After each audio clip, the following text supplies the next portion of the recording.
Meus queridos, estamos aqui para mais um discipulado para você, né? Nosso objetivo aqui no canal Instituto Didascalo é exatamente trazer para você aqui conhecimentos que falam sobre discipulado, crescimento espiritual, uma forma de instruir você naquilo que fazemos ou realizamos na obra do Senhor. É a prática, né?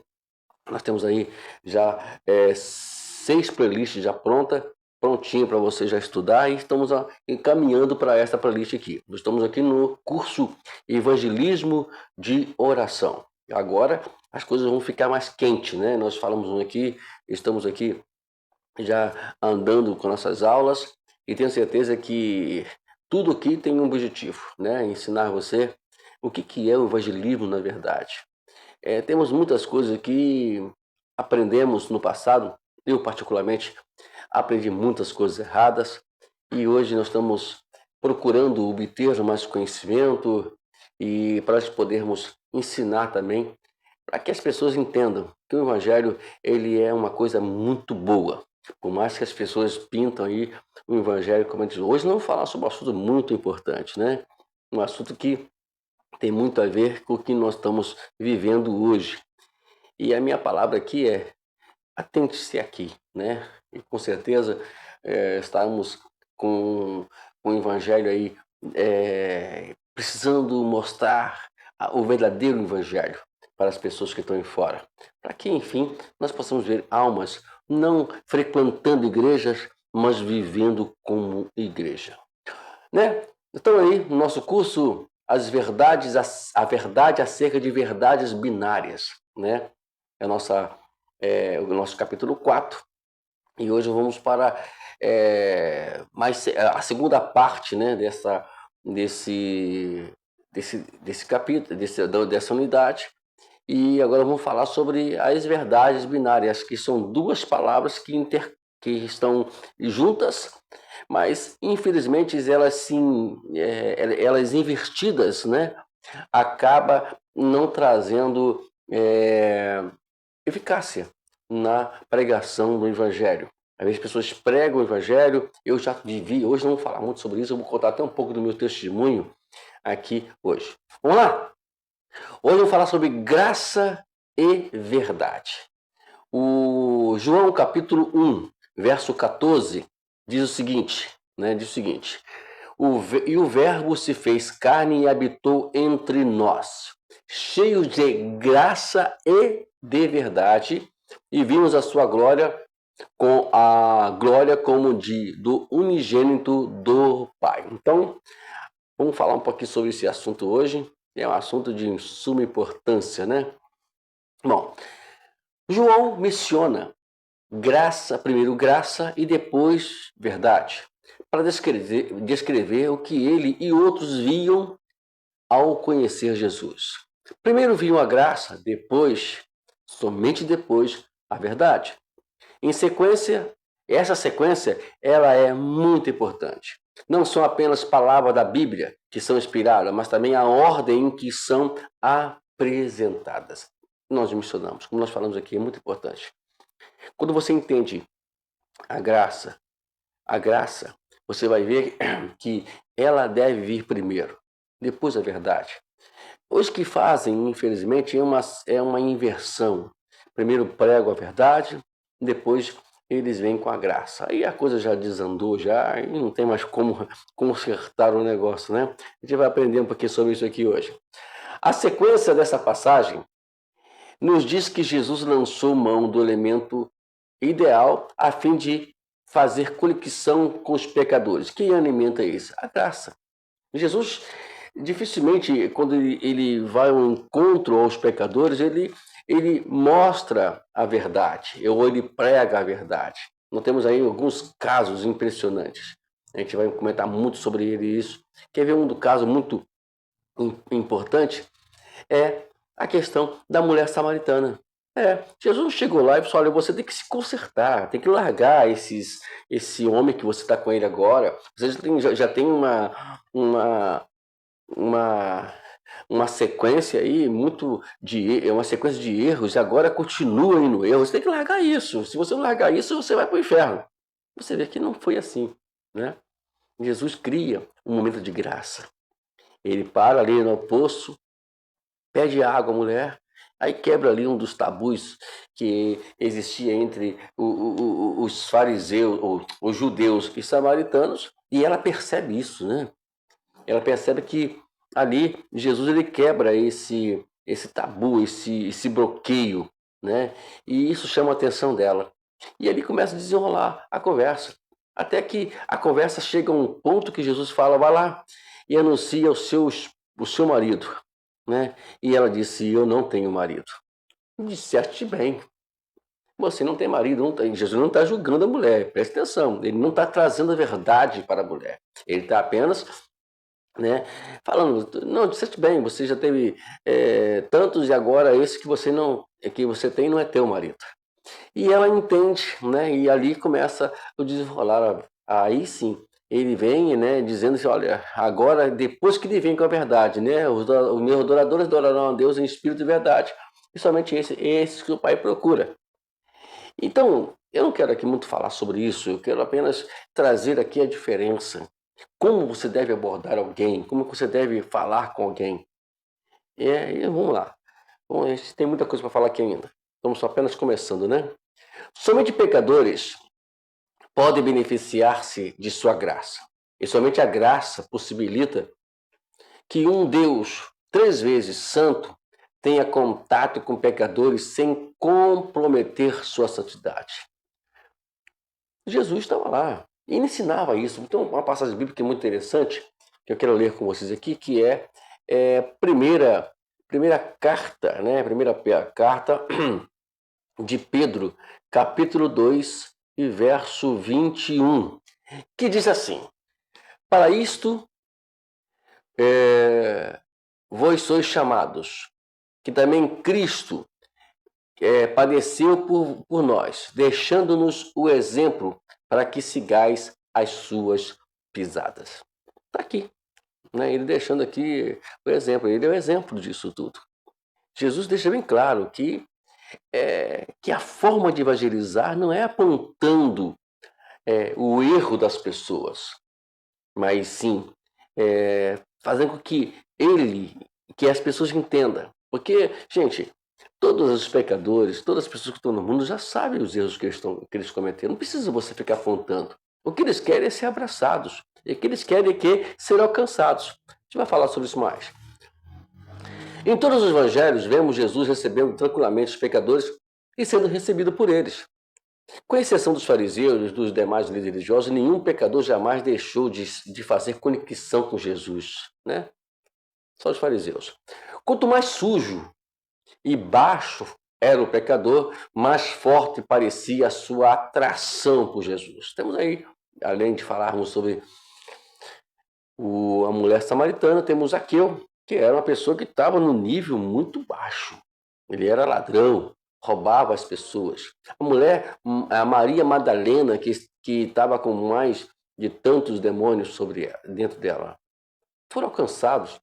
Né? Jesus não foi lá apontando, você é uma demoniada, não. Ele foi lá procurando se aproximar de Maria Madalena. Vamos lá. Número 1. Tem alguns pontos importantes que a gente vai falar aqui e vamos terminar com esses pontos, né, que são muito importantes. O primeiro aqui é: inverter a ordem dos elementos significa apresentar um Jesus diferente, né? Onde estamos errando com os pecadores hoje? Onde é os nossos erros? Olha só interessante. Invertemos a ordem dos elementos do conjunto binários graça e verdade.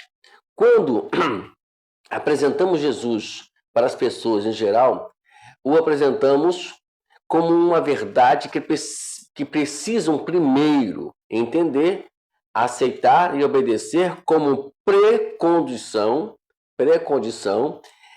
para receber a graça. Quer dizer, a gente vai lá, você tem que, primeiramente, não tem aquela ideia? Não dá para ser muito por isso já, né? Larga de fumar. Se você não fumar, você não pode vir para a igreja. Se você não para de beber, você não pode vir para a igreja. Tem uma história de um pastor que eu li a história, que me contaram a história dele, eu não vou aqui lembrar os detalhes, que existia, que o seu baterista, ele, ele era alcoólatra, bebia, e o pastor ficou pensando, eu vou excluir esse homem. Eu vou ter que excluí-lo, porque vai que as pessoas sabem, vai haver um precedente ali que vai fazer com que todo mundo faça tudo errado. Ele foi orar. Olha só, importante. Ele foi orar. E na sua oração, ele orou, Senhor, eu tenho que excluí-lo. E uma voz disse para ele, você não pode excluí-lo e você não vai excluí-lo. Tudo bem. Aí passou-se muitos anos foram passando e ele continua batendo a bateria lá, o determinado irmão. E o pastor acabou esquecendo dessa questão de excluí-lo. E muitos anos depois, eu não lembro agora quantos anos passou, né? Não sei se foi 1 ano, 2 anos.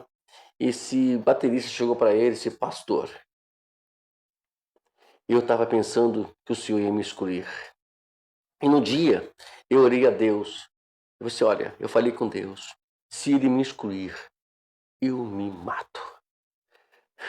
Está entendendo? Vocês estão entendendo, amado? A questão do problema? Quantos nomes hoje, quantas pessoas precisam ser abraçados por nós invertermos os valores? Eu já passei muito por isso, né? Já passei muito por isso. Estou hoje me recriando como pastor novamente. Amado, eu reconheço isso. Quantas pessoas eu joguei no mundo, quantas pessoas eu não permiti vir para a igreja por pensar assim, em querer primeiramente trazer para Deus a verdade e antes disso menos a graça. Não, isso não quer dizer que a gente vai aceitar uma pessoa drogada na igreja, fazendo isso, fazendo aquilo, mesmo porque muitos deles não vão fazer isso, porque eles já têm consciência disso. Eu estou falando em querer de abraçá-los, em dar-lhes oportunidade. Eu me lembro uma vez um senhor que ele não era batizado na igreja, ele era um alcoólatra, né? Então vinha e tinha ali as suas situações, ele sempre estava ali meio delirando, eu pregando na igreja, com todas as vezes ele levantava a mão e eu pegava, parava a pregação na igreja, colocava o microfone, ele pegava o microfone, né? E começava a falar. Eu dava estudo na casa dele, ele falava mais do que eu no estudo. E no final das contas, isso chamou a atenção dele. E a graça, isso é graça. E eu naquele tempo ainda, eu não sabia eu não tinha ainda essas exposições que eu tenho hoje. Eu não tinha esse estudo que eu tenho hoje. Inclusive, esse livro que nós extraímos, esse estudo, ele foi comprado de uma forma também inesperada. É assim que parecem os livros bons na minha mesa, na minha estante. Inesperadas, livros que a qual vai me ajudar a entender e fazer também as pessoas, e trazer entendimento também para as pessoas também. Então, é isso que está acontecendo hoje. A gente troca, inverte os valores, né? Vamos lá. Então, quando pregamos aos pecadores, gastamos maior parte do tempo expondo a sua impiedade e o quanto merece ir para o inferno e dedicamos apenas uma pequenina parcela de tempo apresentando a graça, e isso somente no final. Terminou de apresentar a graça, né? E infelizmente nós somos treinados assim, sem rodeios, diretos. Eu sempre falo que verdades, elas têm que ter o seu momento certo de ser expostas, de ser ditas. Tome cuidado, meu irmão, pelo amor de Deus, principalmente vocês, pastores. Tome cuidado quando nós formos expor a verdade, pregar a verdade. Pastor, Jesus disse, conhecereis a verdade nos libertará. Você tem que ler o contexto. Eu não vou nem dizer o que está no contexto. Leia o contexto direitinho. Todas as vezes que você for ler algum versículo, tome cuidado, porque esse versículo ele é colocado na igreja, colocado nas nossas pregações sem contexto. problema sério isso. Eu me preocupo com isso porque eu já vivi isso, e como eu disse inicialmente, quantas pessoas eu não foram para a minha igreja por conta de eu achar que tem que pregar a verdade. E nós estamos hoje nos recriando novamente no Evangelho. Eu estou me reensinando no Evangelho. E eu estou aqui para isso, para ajudar você também a entender esses pontos tão importantes. Vamos lá. Infelizmente, quase sempre escolhemos a abordagem ríspida que um promotor usaria a fim de coagir um réu a admitir o seu crime. Isso lá diante do tribunal, no tribunal, diante do tribunal, as pessoas fazem isso. Entretanto, a verdade a respeito dos perdidos, sua natureza pecaminosa, o seu perverso estilo de vida e as terríveis consequências da sua vida conduta, é evidente por si próprio, não precisa você apontar isso para elas. Os pregadores não precisam de ser muito convencidos de que estão apodrecendo de dentro para fora. Eles já sabem tudo isso, dificilmente vão contestar isso. Não, eu sei que eu estou fazendo isso. Jesus dissesse para aquela mulher lá, você precisa largar essa vida depravada que você leva. Você podia dizer para o próprio Zaqueu, que nós mencionamos aqui, você tem que largar essa vida depravada que você leva. Ele sabe disso. É tanto que ele reconheceu, mas depois disso, olha, se eu tenho defraudado alguém, eu vou ressarcir 4 vezes mais. O que não querem e nem precisam é de cristão que lhes digam isso, especialmente quando fazem com aquela atitude que pensam que ser melhor do que os outros. É o que acontece hoje, né? E as pessoas querem se apresentar melhor. E quantas vezes nós ouvimos isso? Olha lá, a pessoa se acha melhor do que eu. Gente, é preocupante isso, né? Diante de tudo, temos que nos revelar primeiro como cheio da graça. A graça cheira. É um cheiro suave que atrai as pessoas, né? As pessoas. A graça é o remédio que vai curar muitos corações despedaçados, muitas vidas que estão precisando não que aponte o dedo para elas. Eu li uma história escrita por Philip Wanser, que dizia que uma certa mulher prostituta que, além de fazer o seu ato de prostituição, ainda levava a sua filha de 2 anos para se prostituir. E ela ganhava muito mais com a filha do que com a sua vida, né? Com o seu corpo. E perguntaram para ela algo que me preocupou muito. Por que você não procura uma igreja? Ela disse, eles não vão me aceitar. A pergunta é, você aceitaria uma pessoa entrando de uma vida tão promíscua na sua igreja? Né? Uma pessoa que está lá no mundo do homossexualismo, você aceitaria entrar na sua igreja? Como é que você aceitaria um viciado entrar na tua igreja e participar dos cultos? Nossa Senhora que está na vida promíscua, a cantar no grupo lá das mulheres, de um jovem vivendo no mundo assim, o mundo assado, cantar no grupo jovem. Existe muitas coisas que precisamos pensar um pouquinho, orar mais, para nós mesmos entendermos a ação de Deus. É ela que prevalece, a ação de Deus. É difícil falar assim. É difícil até, pastor, muito difícil. Eu sei que é difícil, mas é a graça de Deus. A graça do Senhor, naquele tempo e agora, projeta a mensagem irresistível de que estamos dispostos, ansiosos para aceitar do jeito que somos.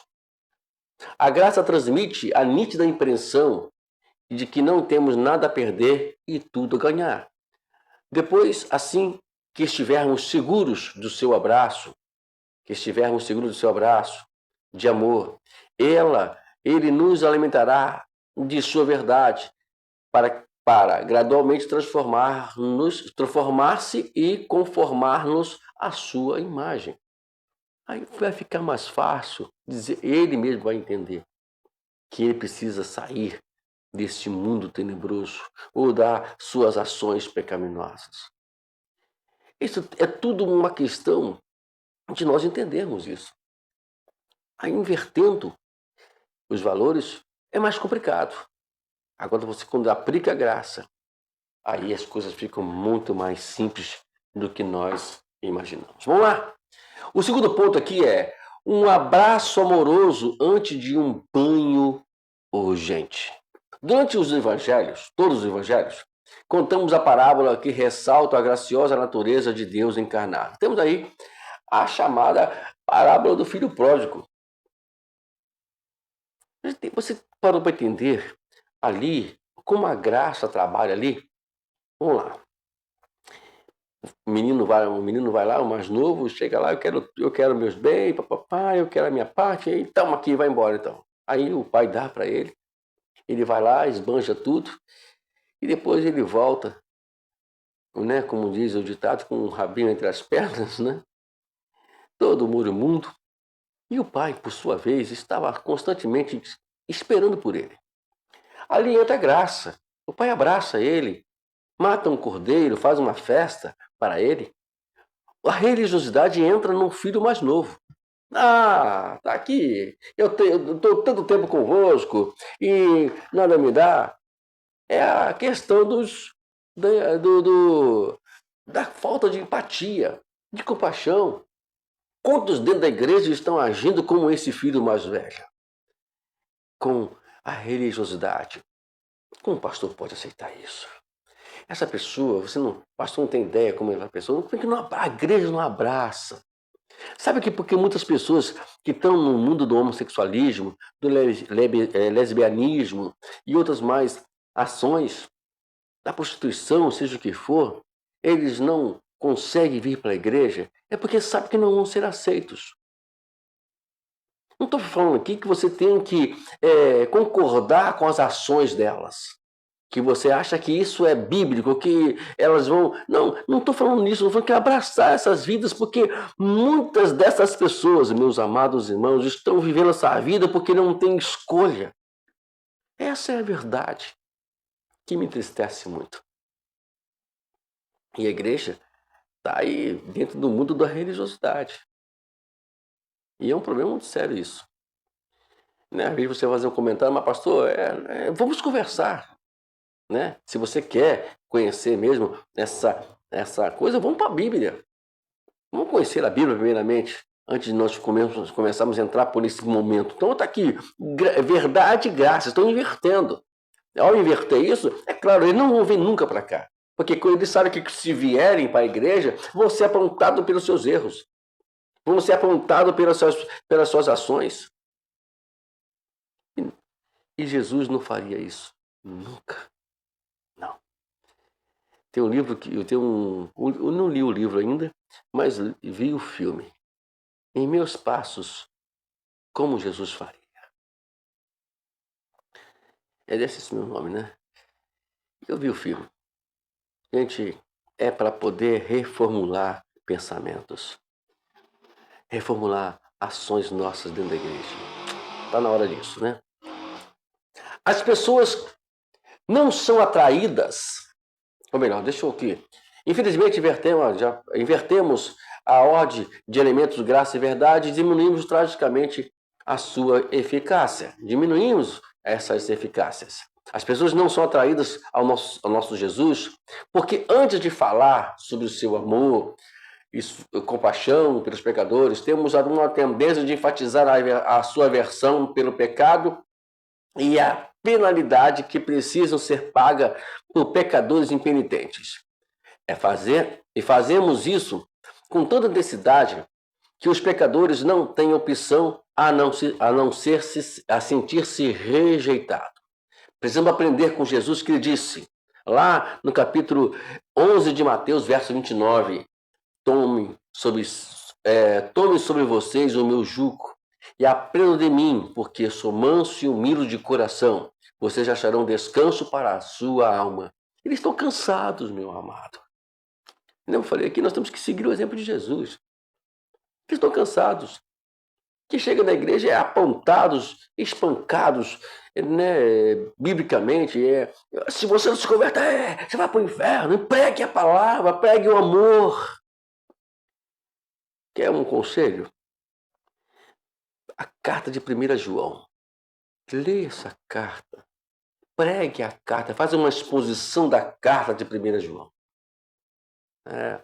Quem sabe que um dia a gente vai poder fazer uma série de mensagens aqui sobre a carta de 1 João. Ou pregarmos na igreja sobre essa carta, fazer uma exposição dela item por item e apresentarmos aqui no canal. Né? Então, quem sabe? Vamos lá. Olhem por mim aí. Vamos à parte 3 agora. A tensão entre rejeição e aprovação. Né? Então tá aqui. Quando invertemos a ordem bíblica da equação graça-verdade, promovemos a confusão na mensagem central do Evangelho e no evangelismo através da oração, especialmente quando se trata de tensão natural entre aceitação e aprovação. Você aceita essas pessoas? Você aprova? E aí o Evangelho se torna um Evangelho medíocre, cansativo, aonde só pode entrar os que estão puros, os que largaram o pecado, que largaram as suas ações pecaminosas. Normalmente relutamos em orar pela necessidade premente dos pecadores, por medo de interpretar que essa ação como aprovação tática de seus comportamentos pecaminosos. As pessoas não oram pelos pecadores. Nós ensinamos aqui, você pode ir, que a ordem dos fatores é empatia, né? Antes de trazer o Evangelho. Nós ensinamos aqui. É só você entrar um pouquinho lá. Então, como fazer isso, né? Vamos lá. Em vez de demonstrar empatia e interceder pelas suas necessidades, nos sentimos compelidos a dizer-lhes de forma inequívoca tudo que está errado em suas vidas. Apontamos os erros. Nossas ações nascem de um desejo genuíno de não comprometer o Evangelho, mas com a nossa atitude de julgamento e falta de compaixão pela situação difícil em que os pecadores comumente se encontram, e o que provocamos é um sentimento para eles de rejeição. Dessa forma, acabamos violando a própria natureza do Evangelho, que deve e deveria ser uma boa notícia para os pecadores.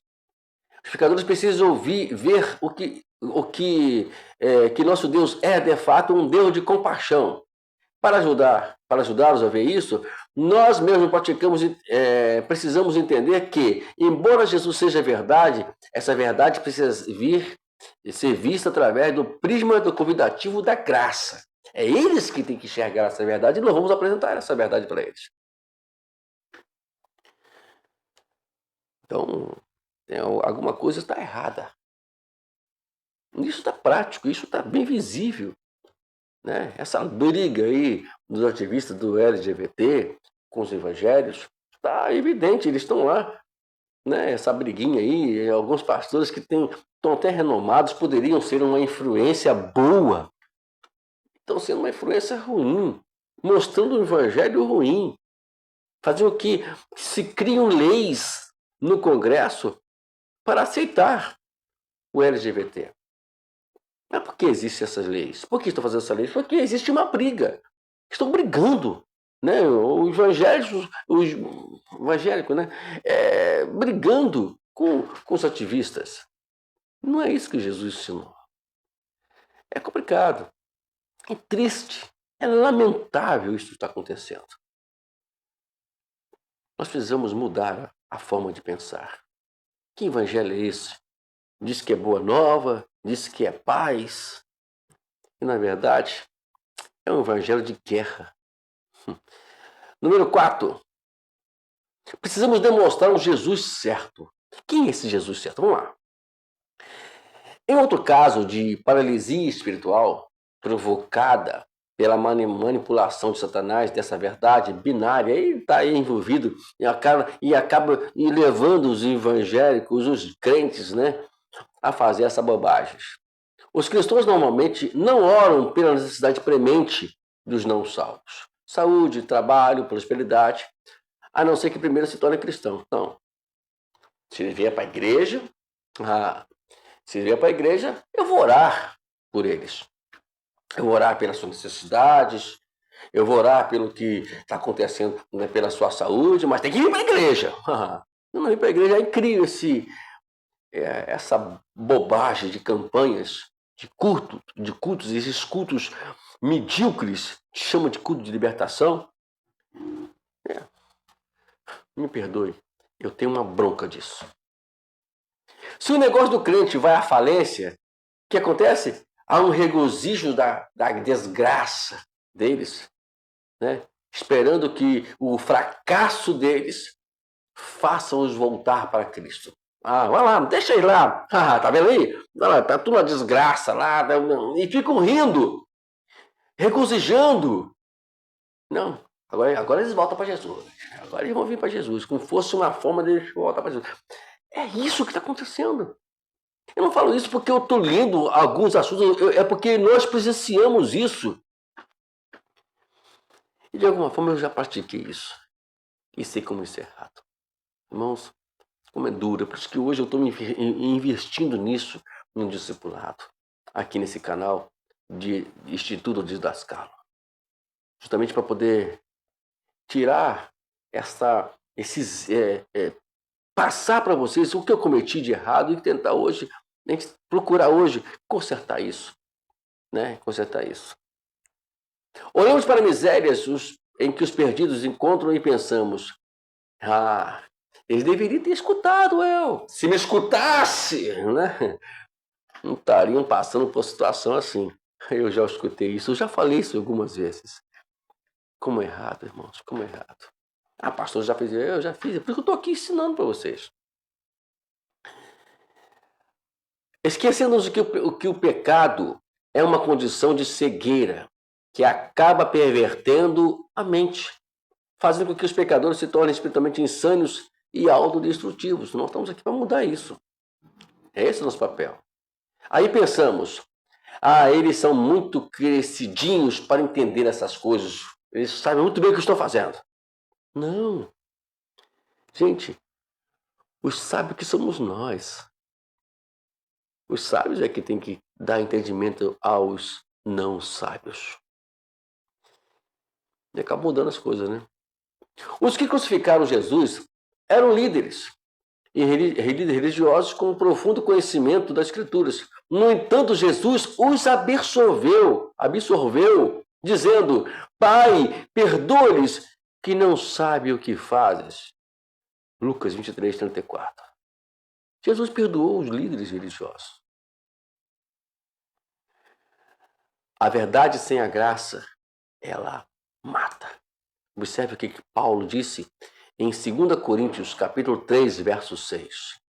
O qual nos capacitou para sermos ministros de uma nova aliança, não da letra, mas do Espírito, porque a letra mata, mas o Espírito vivifica. Quantas vezes nós vimos pessoas interpretar esse versículo de uma forma totalmente inequívoca e errada?